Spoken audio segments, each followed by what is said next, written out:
important questions that Marisa Merz's work introduces into Arte Povera is this imagery and vocabulary of the personal and the narrative in a way that comes from her own experience within the domestic realm as a mother, as a partner, as a collaborator with her husband.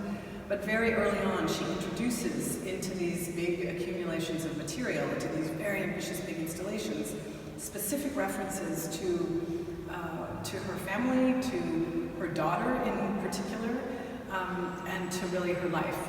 And this was a swing that she made for her small daughter to play with and to play on. In many ways, it relates formally, I think, to many works that came after, particularly because of the triangle form. This triangle becomes a typical form that Marisa returns to over and over again. So just here behind me is this very beautiful sculpture, Bea.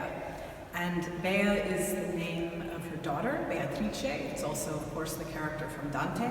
You can see in the sculpture the knitting needles have been left inside the structure, so it's almost as if she knitted the piece, created the work, and then just simply left the needles there as a final gesture, but also as a way of providing a structure for the sculpture itself. But it's through an image like this kind of specificity of a reference, that immediately brings the context of her life into her work. This is where I think this very original kind of gesture that she introduces into Arte Povera that becomes very important and kind of a signature of her work in these early years. She is not a feminist and was never a feminist and never considered herself as such.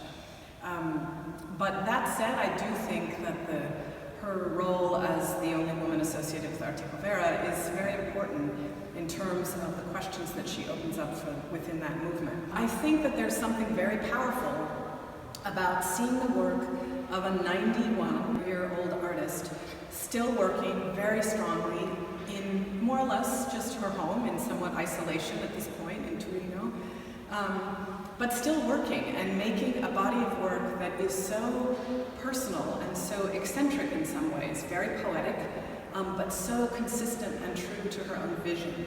I can't help but think that that resonated somehow to the moment,